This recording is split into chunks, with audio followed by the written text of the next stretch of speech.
June 6, 1944, Saint-Côme-du-Mont, France. On the night of D-Day, American paratrooper Joseph R. Beyrle was dropped straight into hell. His plane was shot down, he lost everyone, but it was only the beginning of the most incredible story of World War II. He was captured by the Wehrmacht, where he survived months of brutal Gestapo interrogations, but he never broke. Every minute of his life was a fight for freedom, which led him to an impossible escape across a snow-covered Europe. Straight into the embrace of Soviet tanks. How did an American private not only escape, but officially become a machine gunner on a Soviet T-34? How did he, the only one in history, fight for two armies against a single enemy? And why, upon returning home, did he have to prove he was alive, because he had already been buried? Before You, From Prisoner of War to Legend, The Amazing Journey of Joseph Beyrle. Stay with us, you won't believe what happened next. Night, Normandy. The world trembles on a razor's edge. The silence before the landing was not silent at all. In the cradle of occupied France, every sound had a name. Wind in tall grass, the low hum of engines eastward, the distant thunder that no farmer ever hoped to hear again. 8 minutes past 2 in the morning, the blacked-out C-47 Dakota shuddered as flak burst nearby. Metal shrieked, tore through canvas, ripped into a soldier's boot. In the confusion, somebody cursed, one voice of many. Joseph R. Beyrle tasted adrenaline, sharp as burnt copper. Outside, the world exploded in small, cruel increments. Every second that night was paid for with a lifetime of memory. In his trembling hand, one rosary, unpolished steel, catching sweat and prayer. In his belt pouch, 2 crumbling biscuits, a map scribbled in blue ink, and a letter from Michigan, the paper already wearing thin from repeated folding. He did not remember jumping, only the hiss of wind, and then the agony of landing in a field, tangled with barbed wire. The smell was raw, earth split open, sweet grass crushed beneath American boots, cordite lingering where German sentries fired into the night. He rolled over, eyes blinking against mud, searching for the hands of his brothers in arms. Each face lost. In the fading moonlight, the bulk of Saint-Côme-du-Mont loomed, roofs shattered, a church steeple black against dawn's promise. As he crawled, every muscle sang with pain and anticipation. Joseph, age 21, first son, sergeant of the 101st, fought not to remember what waited for him if he failed. His mind cut into flashes. A porch swing back home, the tang of homemade lemonade, the thick envelope of his induction papers. Then the echo of a distant thunder rolled, not from the sky, but from the great guns of war behind the horizon. The ground shook. Joseph pressed his ear against it. Somewhere not far, German voices barked orders, staccato, biting, heavy with certainty. A rush of cold ran down his back. He checked his pockets again, absently, counting by feel. 1 pack of Lucky Strikes, 3 M1 clips, 2 torn photographs.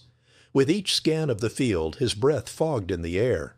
Half an army torn apart in seconds, half a promise left to fulfill. This was not how they pictured it in the briefing. At Greenham Common 2 nights before, the hangar had hummed with energy. Generals quoted statistics: 24,000 paratroopers, 5,000 ships, 200 miles of French coast, waiting to be liberated. Now it was all sound and terror. Joseph remembered Taylor's voice. "Be brave, boys. The world depends on you." He had hoped bravery would taste sweeter. The moment was crisis. There was no way back across the channel, no way but forward through hedgerows laden with gunfire, through mud, blood, and the tangled dreams of 1,000 mothers praying for sons. A sudden flare burst overhead, casting eerie shadows and illuminating the field in hard silver. Joseph froze. In that violent moment, even the memory of home seemed distant, unreachable. Every atom of his body was now enlisted in survival. He pressed a hand against his chest, felt the pounding. Eyes ahead. The mission, sabotage. The method, improvisation. The expectation, never, ever surrender. He listened to the war's soundtrack, distant shouts, the heavy tread of boots, the mournful ring of a church bell in the town.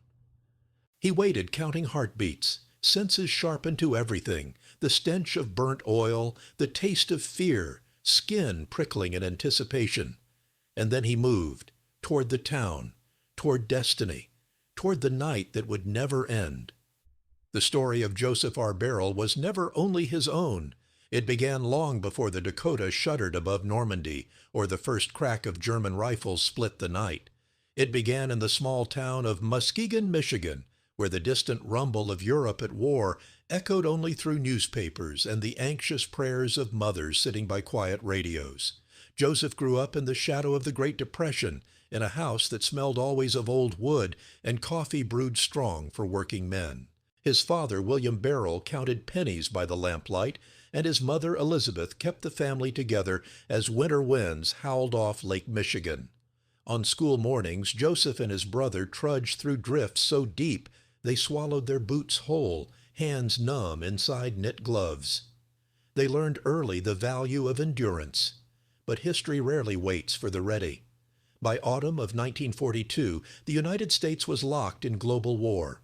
Joseph, only 19, watched friends vanish into uniforms and steam-powered trains, swallowed by adventure and duty. The Beyroles were proud Americans, German ancestry etched in their names, but old roots now hidden beneath stripes and stars. Recruitment in those days was not about glory. It was necessity. Young men gathered in the brick-walled Muskegon High Gymnasium. Joseph, thin as a rail but possessed of a stubborn courage, signed his name on a battered clipboard beneath a creased flag. Sergeant, 101st Airborne Division. It was not a rank yet earned, but a promise made.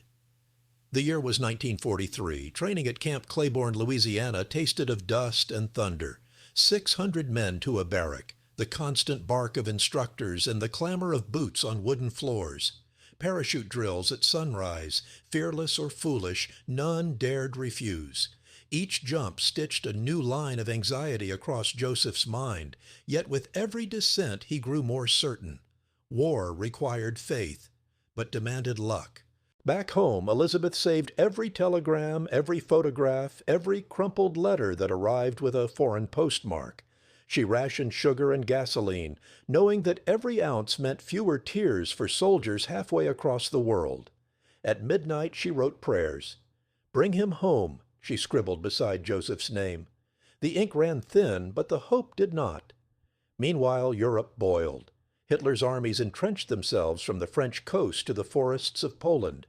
The numbers were staggering. 2 million German troops across northern France, fortified bunkers stretching for hundreds of miles, entire cities mobilized for defense.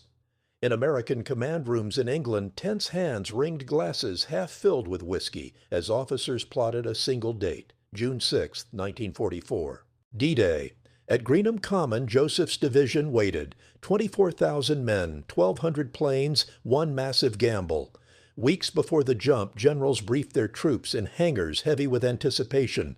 Rations, 160,000 pounds of bread, 60,000 gallons of fuel. Every number spelled out in a ledger, every hope doubled by the looming fear that none would return.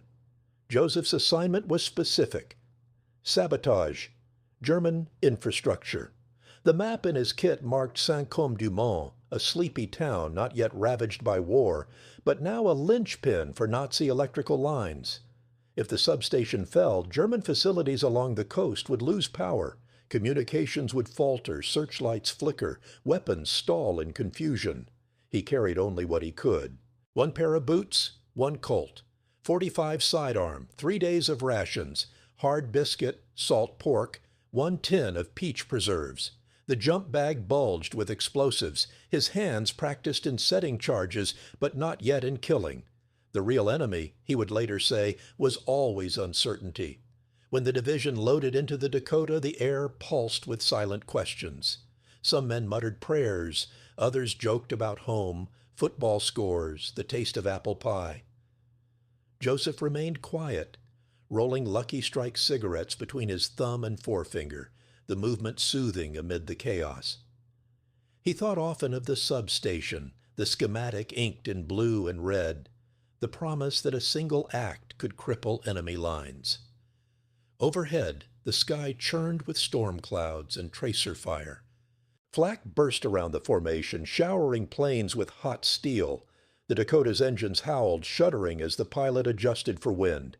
Pilots wore watches strapped over thick gloves. Time would be counted in seconds and inches, not in hours or miles. Joseph, wedged between two burly paratroopers from Alabama, felt the tension in his lungs. 14 seconds later, the jumpmaster's red lamp blinked. Prepare to go. Black silk chutes, heavy breath, then the rush of night air. He leapt with faith, arms wide, heart braced for whatever waited below. No one expected the world to change so quickly. No one expected a story so unbelievable it would become legend. The first rays of dawn bled slowly across the French horizon, revealing shattered hedgerows and the glint of steel half buried in mud. Joseph pressed forward, breath shallow, senses sharpened by the clarity of survival. Each footfall was deliberate, a test of patience, silence, and the lessons hammered into him for months on training grounds, continents away. His objective was clear: sabotage the electrical substation at Saint-Côme-du-Mont. A simple act on paper, it was, in practice, a gauntlet of risk. The substation, gray walls slick with morning dew, surrounded by chain link and spotted with Nazi insignia, was the artery of enemy power. Cut this vein, and German searchlights would fail, radios would sputter, fear would ripple through command posts miles away. Joseph crouched in a drainage ditch, the earth damp and fragrant, palms caked with black soil. He remembered the schematic, the path traced in blue pencil, the generator's weak points, the pattern of sentry patrols observed in the last days before the jump. He counted off each step. 30 meters to the first fence, 6 wooden posts, barbed wire twisted 3 times. Through the lattice he could see 2 guards, rifles slung loosely over shoulders, their conversation murmured in a dialect Joseph did not recognize. Too fast, too snarled. Using the pre-dawn fog as his shield, Joseph crawled beneath the fence, careful not to let the hem of his jacket catch. He dug his elbows in, clutching the demolition charge close, a polished steel egg, no bigger than a child's palm, heavy with possibility. In the stillness, every nerve ached with anticipation.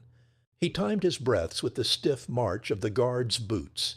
When they turned away, he moved, fast, silent, every motion the ghost of 1,000 rehearsals. He reached the generator's belly, its metal housing thrumming with power. Joseph's fingers worked methodically, almost without thought. He remembered the instructions: black wire here, white cap there, twist once, not twice, secure the timer, double-check the fuse. Each step was a promise to those waiting offshore, a silent pact with the generations that would measure victory in the flicker of electric lights. 90 seconds. That was all he allowed himself. In that time, the world could shift a dozen times over. As he pulled away, heart pounding, he caught a glimpse of his reflection in a puddle, mud-streaked, eyes too old for 21 years. He wondered fleetingly if he would survive to remember this moment. The charge detonated with a muffled roar. The ground shuddered. The generator's whine became a death rattle. A ribbon of smoke unfurled into the sky, dark and certain. Across the hedgerows, alarms began to scream. Klaxon wails, booted feet hammering boards, German shouts torn by panic. Joseph ran. Each stride was a victory, not against men, but against the machinery of occupation. Behind him, the substation burned. Before him, the blurred uncertainty of countryside and sky. This was his first feat, an act of sabotage that would echo in reports read by commanders far from the front. Yet in the moment it was only survival, only a brief postponement of dread. He collapsed under a low wall, lungs heaving, ears alive with the sound of chaos blossoming in every direction. Above, Saint-Côme-du-Mont's bell tower gleamed in the first light, its brass cross warped by flame. Shadow and hope mingled in the air, the taste of cordite lingering on Joseph's tongue. He gathered himself, checked his pockets. 1 crushed pack of cigarettes, 2 ration biscuits, 3 sticks of dynamite still inside the jump bag, Zero illusions about what came next. Beyond the walls, the world was awake. German officers barked orders. Civilians peered from behind shuttered windows. The distant, irregular thud of artillery reminded Joseph that he was not only behind enemy lines, but alone, utterly alone, and dependent on skills that yesterday had been nothing more than training exercises. The days to come would demand more than resolve. They would demand transformation. And so began Joseph R. Beyrle's odyssey behind enemy lines, a journey of exhaustion, ordeal, and an ever-deepening conflict between the man he was and the legend he would become. Midday, Saint-Côme-du-Mont, June 6, 1944. Not an hour after the blast at the electrical substation, Joseph R. Beyrle found himself crouched in shadow again, eyes tracing the tangled geometry of a ruined French barn. The world was a mosaic of threat and hope. Every footstep tested the edge between survival and discovery. He had meant only to circle the perimeter to measure the response of the Germans to his sabotage. Yet as the smoke thinned, the sharp staccato of an MG-42 shredded through the quiet, pinning anything that moved in a sudden hail of lead.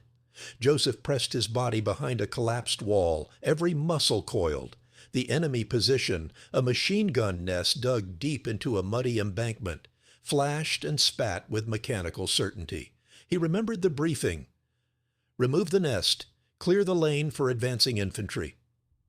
What remained of his demolition kit, 3 sticks, 1 timer, felt heavy in his hands. He knew what it meant to try. Inching forward, Joseph felt the ground's texture. Slick mud, sharp straw, the gravel of centuries ground beneath boots.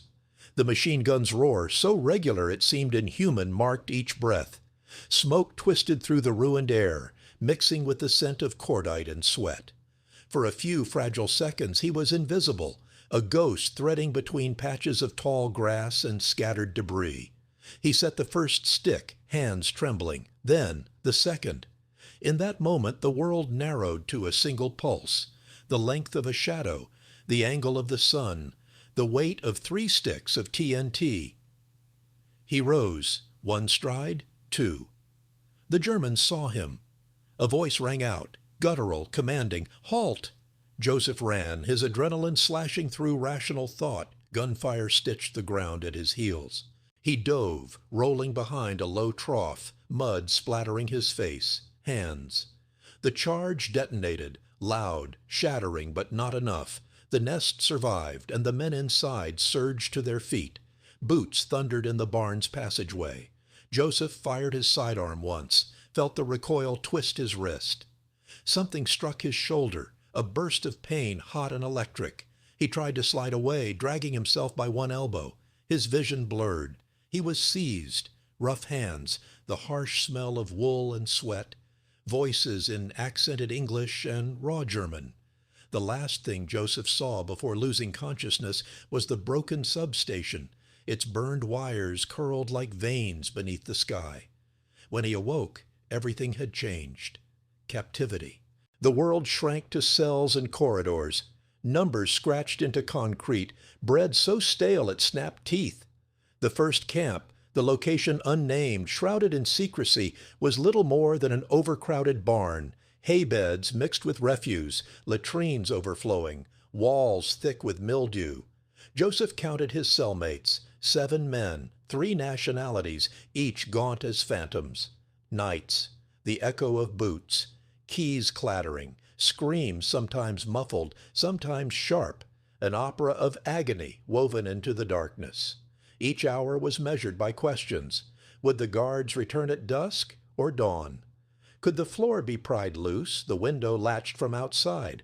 Food came twice daily, 16 ounces of bread, 8 ounces of turnip stew, sometimes a brittle piece of dried fish. Water, always stale, tinged with iron. At home he had complained about school lunch. Here he learned to savor each crumb. Joseph's first days behind barbed wire were a blitz of interrogation. Guards wanted names, facts, the order of attack. Joseph spoke little, giving only rank, number, and regiment. In the gloomy light his face stayed hard, a mask learned from childhood, from the discipline of parachute training. One guard, pale-eyed and thin, struck him with the butt of a rifle, whispering words Joseph could not decipher. He was moved after 3 days. The new camp, larger, colder, ringed by towers, introduced a rhythm. Roll call at dawn, march at noon, endless waiting. Joseph made a promise scrawled in pencil on the inside cover of a pocket New Testament: never surrender, never forget home. Within weeks, he was known for stubborn optimism. He traded a half-smoked cigarette for a scrap of tinned meat, swapped memories of Michigan winters for hints about escape routes in fractured French, befriended a British officer who had managed 3 escapes, each ending in recapture, but none in defeat. The escape committee came together in secret. 5 men, 1 wire map, 16 scraps of stolen paper. At night, huddled beneath gray blankets, they plotted which guard was most tired, how long to the next train, was there a weak point in the southern fence? For Joseph, hope flickered with every failed attempt. Once they burrowed beneath a woodpile. Once they scaled a drain pipe, only to be discovered by a hound with teeth like knives. Each failure carved a lesson deeper. The Berlin train incident, on the 3rd attempt, Joseph and 2 others managed to slip away in the chaos of dusk. They boarded a cattle car bound, they thought, for neutral territory. The journey was hungry, cramped, haunted by the cold. Through knot-holes in the slatted walls, they glimpsed fields blurred by speed, towns gutted by war. The plan unraveled. The train circled, rushed, not towards safety, but east again, back to Berlin. When the doors opened, German officers waited. Their return bought them not only more guards, but fresh suspicion, Gestapo custody, the shadow beyond, war.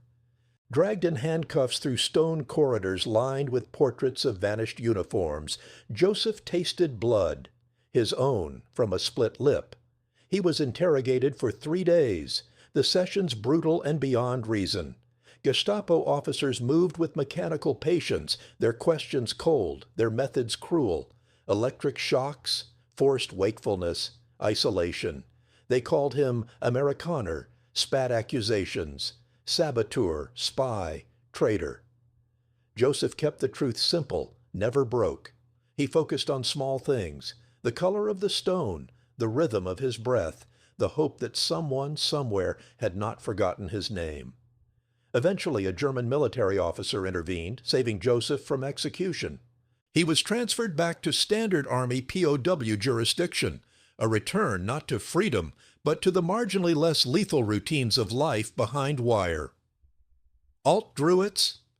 The last camp, winter arrived in a sheet of ice. In the camp near Alt-Druitz, the world shrank again, rationed heat, threadbare blankets, bones jutting against skin. By January, Joseph's face was ravaged by frost. On the worst nights, the barracks took on the sounds of hundreds of men coughing themselves raw, dreaming of rescue. And yet inside the suffering, a will survived. Joseph listened always for the artillery, for the hint of change just outside the chain-link fence.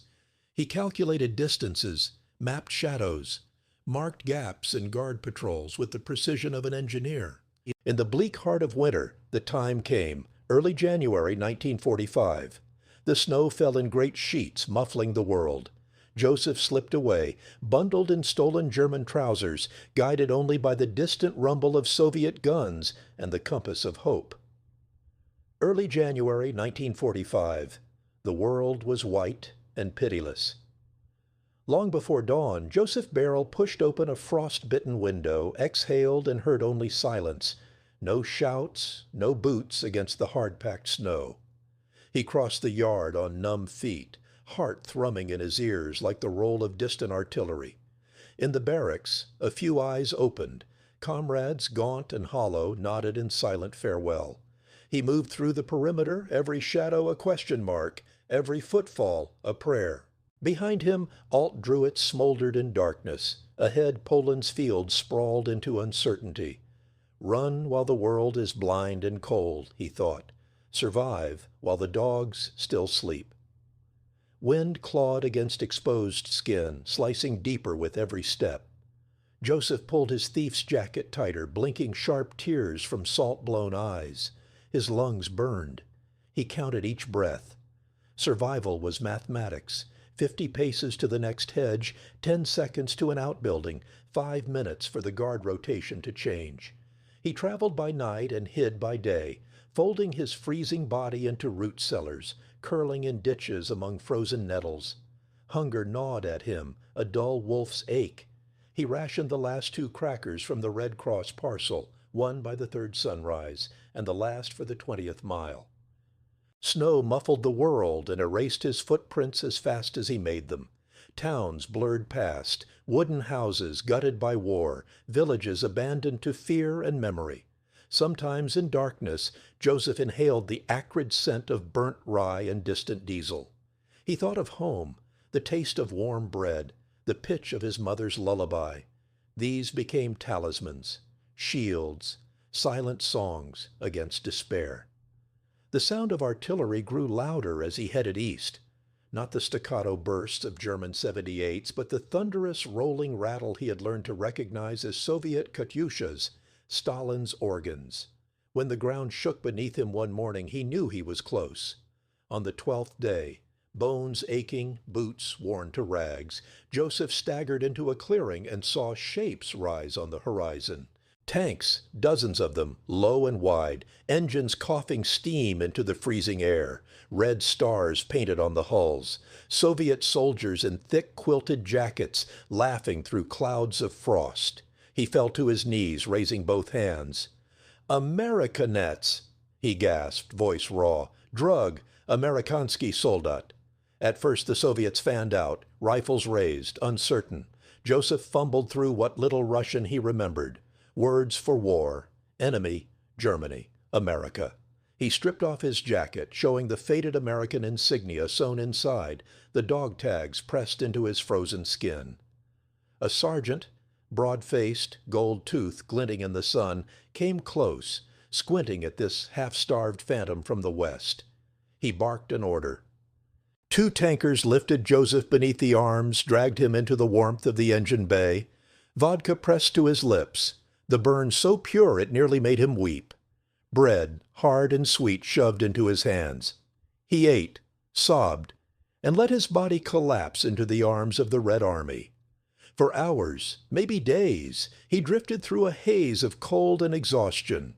Russian medics bandaged his feet, pressed a tin cup of borscht to his face, laughed at his attempts to answer their questions.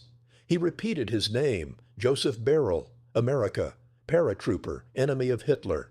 So often it became a kind of prayer. When he woke, it was late afternoon. The Soviet tank battalion prepared to move. Joseph, shivering and grubby, tried to stand. The sergeant who'd found him came to his side. "Ingenier?" the man asked, eyes sharp. "Tai znayesh vzrivat." Joseph nodded, mimicked the motion of setting charges. He remembered the bridge at Saint-Côme-du-Mont, the burned-out German substation, the lessons from demolition school in Georgia. The Soviets laughed, an American half dead and still ready to blow up the enemy. Within a day, papers were drawn up. Unusual orders, stamped with the seal of the First Belarusian Front. Joseph Beyrle, Amerikansky Lyotchik, Prisvoyen v Tankovia Batalon. Now, in an impossible twist of history, an American was, officially and by document, enrolled as a machine gunner on a Soviet T-34. He fought on, every day a gamble, every hour taken not as a gift, but as a task. The Soviet winter offensive moved fast, punching through German lines with a brutality Joseph recognized, but only in the abstract. He learned the rhythm of the tank, the grind of treads, the sting of diesel, the way machine gun bursts cut through the sudden howl of field combat. He built bridges with the only words he could, sharing cigarettes, chocolate from his last rations, and stories spoken mostly with hands, shoulders, and grins. His fellow tankers called him Yosef, a brother in suffering and a child of 2 continents. Together they broke through barricades, diffused mines, and, when luck failed, carried each other's wounded from smoldering wrecks. In the lull between attacks, Joseph scribbled memories on scraps of Soviet ration paper. "Tell Mom I am alive." The words meant everything and nothing. One morning, as the battalion edged close to Kustrin, Joseph's luck finally broke. A mine, hidden beneath the snow, erupted in a flash of heat and thunder. He was thrown clear, searing pain in his side. Blood seeped through his borrowed jacket, mixing with mud and snow. He awoke in a Soviet field hospital, a nurse's rough hands pressing vodka to his wound, her eyes hard and kind. The doctors regarded him with suspicion. Who was this American, wearing Russian boots, speaking gutter Russian, carrying the bruises of 2 wars? Word traveled up the chain, too strange for a common prisoner. Days later, a staff car arrived. Out stepped Marshal Georgy Zhukov himself, the Lion of Stalingrad, his medals gleaming like a challenge to history. Zhukov demanded evidence, papers, dog tags, facts no imposter could invent. Joseph recited his number, pointed to his scars, recalled the names of battalion commanders from Normandy. Satisfied, the marshal shook his hand. "Vojna delayet bratyev iz druzy," he said. "War makes brothers out of strangers." Hospital, Kustrin outskirts. Late January, 1945. They propped Joseph up on a cot beside frosted windows. Every day, the field hospital hummed with the noise of urgent life. Nurses racing with ration boxes, doctors barking orders, the steady moan of men long lost in pain. Joseph drifted between fever and memory.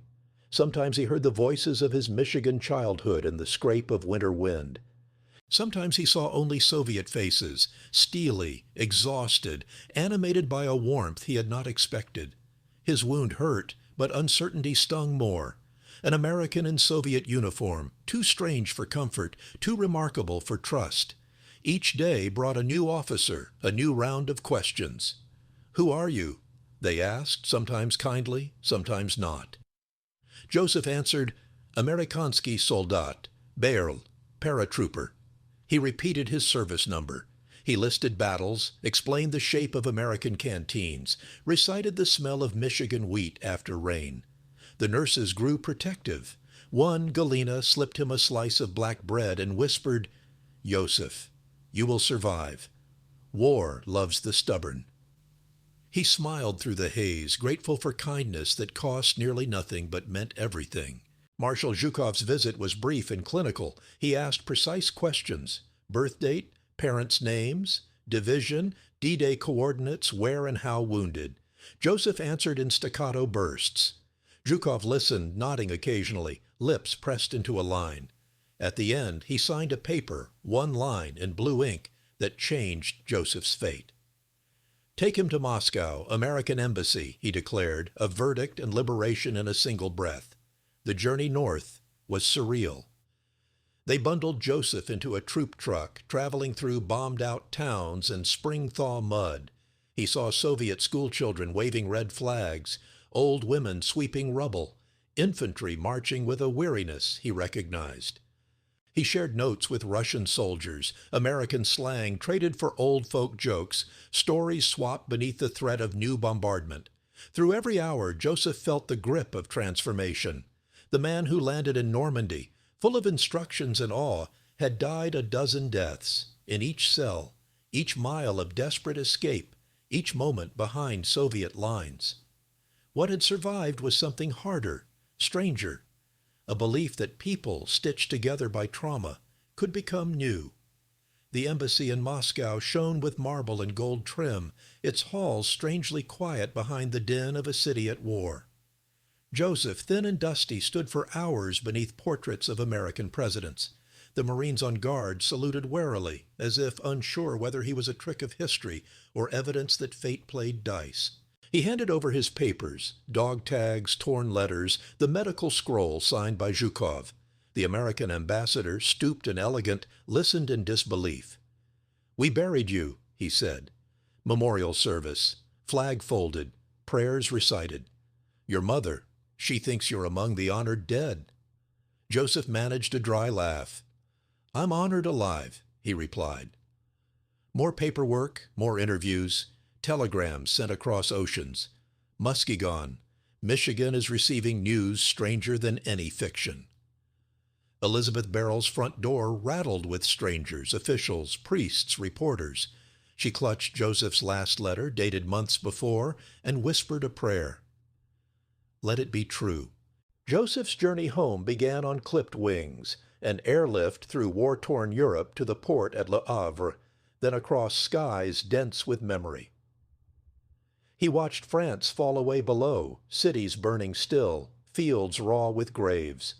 On the plane home, surrounded now by survivors of other horrors, he shared stories. The color of Soviet borscht is deeper than the Michigan sunset. The cold in Alt-Druitz could bite bone from marrow.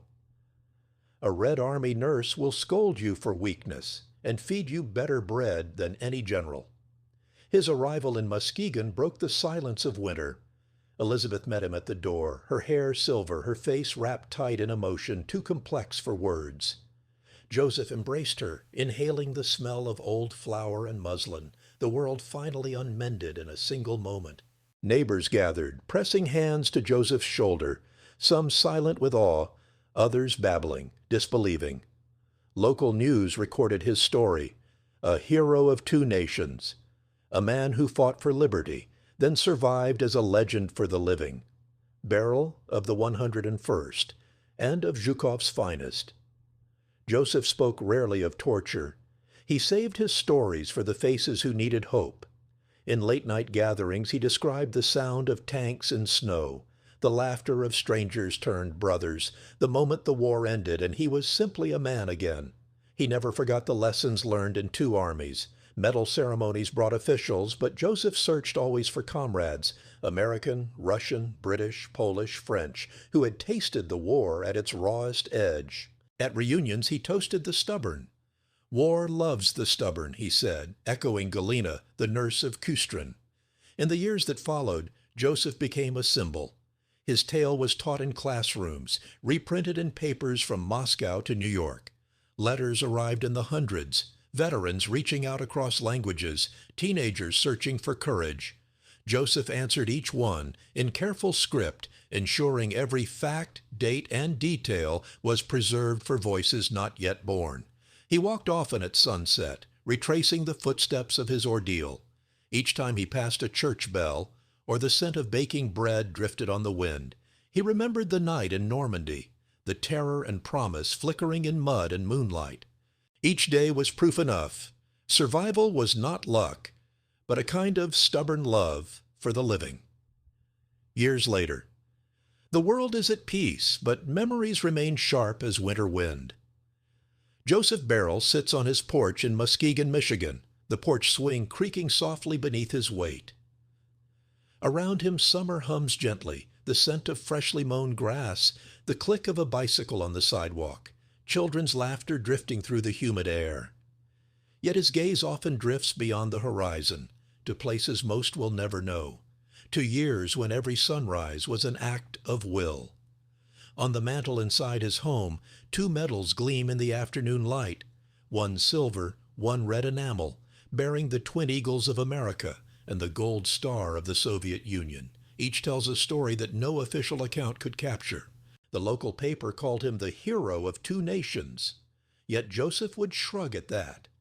"I'm just a stubborn survivor," he would say, voice edged with both pride and humility. Visitors sometimes ask about the war. They want tales of heroism and triumph, clear lines between good and evil, victory earned and loss endured. Yet Joseph tells it differently. He begins with the dark, rain on Normandy, the scent of cordite, the lost faces and the flash of flak. He describes hunger, the ache of frostbitten fingers, the fear that becomes a constant, almost a companion. He remembers faces more than victories, a British escape artist with a crooked grin, a Russian nurse with bread and steel in her eyes, a German sentry who once smuggled him a crust of bread with trembling hands. Sometimes after sunset, Joseph returns in his mind to that June night in 1944. The world remakes itself, mud under his boots, the distant ring of the church bell in Saint-Côme-du-Mont. He sees himself younger, clutching a rosary and a mission, uncertain but propelled by a force larger than any one man. He remembers the moment, heart pounding, eyes stinging, when he first realized he might not come home. He remembers accepting it not as despair, but as a transformation. The soldier becoming something else, something unbreakable. Years brought new challenges, proving he was alive after being listed among the dead, learning to live in a world unconcerned with secret heroism, building a family, teaching his children the quiet dignity of endurance. Every anniversary, Joseph visits the War Memorial, running his hands across the names carved in stone. Sometimes he lingers when no one is watching, whispering to absent friends, sharing with them a world they helped to save. In these moments, the line between past and present blurs. Every breath is both a memory and a promise. As the sun sets, the world turns gold and silent. Joseph's story returns to its beginning. A young man dropped into hell, survived by faith, luck, and the kindness of strangers. A man who fought first for his country, then for another, and in doing so became a bridge between enemies, a living argument for the brotherhood born of shared suffering. He smiles, faintly. The porch creaks. The wind shifts. He thinks of the future, of what remains unresolved, of new wars and new peacemakers yet to come. His story now is not only his, it belongs to every man and woman who faces darkness, who chooses stubborn hope, who believes even for one heartbeat that survival itself is an act of love. Tonight the church bell rings in Saint-Côme-du-Mont, its sound traveling farther in memory than in air. Somewhere a mother hums a lullaby, a soldier dreams of home, and the world turns, fatigued, bruised, but forever capable of transformation. Twilight settles on Muskegon. The porch lights are yellow halos in the gathering dusk. Joseph, older now, movements slower, scars faded but never forgotten, sits quietly, the soft whir of cicadas underscoring his thoughts. Every so often a neighbor will wave from the sidewalk and Joseph will nod, returning the gesture with a worn but genuine smile. They know only fragments of his legend, headlines clipped from distant decades, medals glimpsed but never asked about. In the hush that follows, Joseph finds peace not in remembering the violence, but in the small mercies that allowed him to come home. The taste of rye bread in a Soviet tank depot, the half-whispered prayer before dawn, the touch of a nurse's hand in a snowbound field hospital. Yet war, he knows, never truly leaves those it touches. It lingers in the habits, the careful counting of rations, the silence before sleep, the way he flinches at heavy thunder and rejoices at children's laughter. When he wakes before sunrise and walks the quiet streets, he carries every continent within him. Normandy's hedgerows, Alt Druitz's wire, Moscow's palatial embassy, the chill echoing marble beneath his aching feet. And always he returns to that pivotal night, June 6, 1944. The sound of distant surf, the pulse of gunfire layered over the timeless song of a French village, the knowledge, deep and irrevocable, that ordinary men are sometimes called to write the impossible into history. Sometimes Joseph slips a letter into the family Bible, careful as ever with words and objects that pass through war's fire. Inside are names, friends lost, enemies pardoned, comrades in every uniform. If he is lucky, a grandchild will ask him about the photograph tucked between the pages, a battered sepia image of a younger Joseph, squinting into an unfamiliar sun. He tells the story each time a little differently, but always with truth carried not in triumphs, but in survival, in the refusal to surrender to the worst the world could offer. History, he says, rocking gently as dusk swallows the horizon, is made of small choices, of bread broken with strangers, of fences climbed in darkness, of hearts that refuse to break, no matter the cost. He does not say he is a hero. He does not need to. The lessons linger in the air, heavy with all that was endured, all that was overcome. As the night deepens and stars emerge, patient, indifferent, eternal, Joseph closes his eyes. For a moment he floats again above Saint-Côme-du-Mont, between earth and sky, one life woven into the vast tapestry of history. In the hush he hears not the roar of war, but the steady, hopeful heartbeat of a world always remaking itself. And for all who listen, his story endures, a reminder that from the deepest darkness, the most enduring legends are born.